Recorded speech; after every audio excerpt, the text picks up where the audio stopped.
Hello बच्चों, आज हम अल्फ़ाबेट के बारे में और कॉन्सोनेंट, वॉवेल, नाउन के बारे में, जेंडर के बारे में, सिंगुलर, प्लूरल के बारे में जानेंगे। तो हम सबसे पहले देखते हैं अल्फ़ाबेट क्या होते हैं। अल्फ़ाबेट हम A to Z को बोलते हैं। जैसे हम कह सकते हैं कि हम अल्फ़ाबेट जो है ABCD को बोलते हैं। तो हमारा पहला चैप्टर यही था। इसके बाद में आता है नेक्स्ट कॉन्सोनेंट एंड वॉवेल। तो अब हम यहाँ पे लेते हैं वॉवेल क्या होता है। वॉवेल का हिंदी अर्थ स्वर होता है और हम इसे अपनी भाषा में कहें तो वॉवेल बोलते हैं। और इसके बाद में हम देखते हैं कॉन्सोनेंट।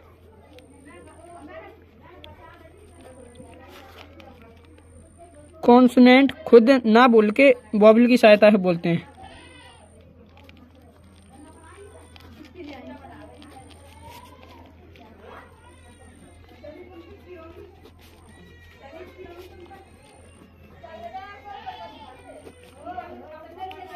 अब हम यहाँ पे देखेंगे इनका स्ट्रक्चर। पहले तो हम देखते हैं, हिंदी लिख लेते हैं, बोलते हैं।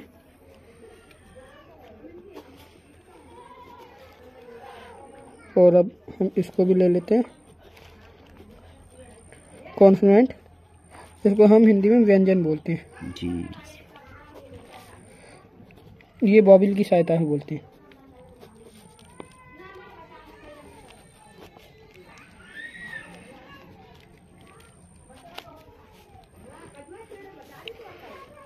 और अब इसके बाद में हम वॉवेल हम अपने लिख लेते हैं। हमारे वॉवेल कौन कौन से होते हैं। सबसे पहला होता है A, E, I, O and U। ये हमारे 5 वॉवेल होते हैं। इसके बाद में कॉन्सोनेंट हमारे कौन कौन से होते हैं। पूरी अल्फ़ाबेट में से अगर हम इन 5 को हटा दें, रिमूव कर दें, तो उसके बाद जो बचते हैं वो कॉन्सोनेंट होते हैं। और इसी तरह से अब हम नाउन को जानेंगे। नाउन क्या होते हैं। नाउन का हिंदी अर्थ संज्ञा होता है तथा हम कहें तो किसी भी चीज़ के नाम को हम नाउन कह सकते हैं। जैसे कार किसी वस्तु का नाम है। और हम कह सकते हैं रोहित किसी व्यक्ति का नाम है।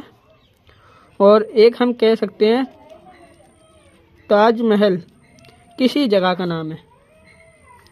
तो हम कह सकते हैं कि किसी भी चीज़ का नाम जो है नाउन होता है।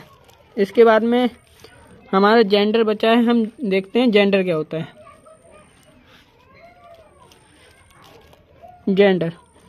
जेंडर का हिंदी अर्थ लिंग होता है। और ये 2 तरह के होते हैं। वैसे 3 तरह के होते हैं, बट अभी क्लास 1 के लिए 2 तरह के मायने रखते हैं। नंबर 1 पुरुषलिंग, नंबर 2 स्त्रीलिंग। जैसे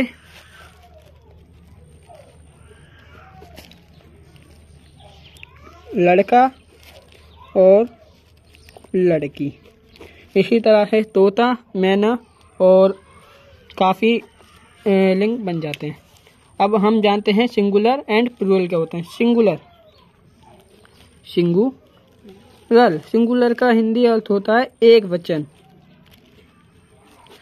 एक होता है प्लूरल जिसका हिंदी अर्थ होता है बहुवचन। हम कह सकते हैं कि किसी भी एक चीज़ को बताने के लिए अगर कोई एक चीज़ होती है तो हम उसे क्या बोल देते हैं, सिंगुलर बोल देते हैं। और एक से ज़्यादा हो जाती हैं, 2, 3, 4 जितनी वो हो जाती हैं उसे हम प्लूरल बोलते हैं। जैसे वह अकेला है तो इसे हम सिंगुलर बोल सकते हैं। और एक हम यहाँ पे लेते हैं तुम हमें नहीं पता कितने हो, इसलिए हम इसे क्या बोल सकते हैं, प्लूरल।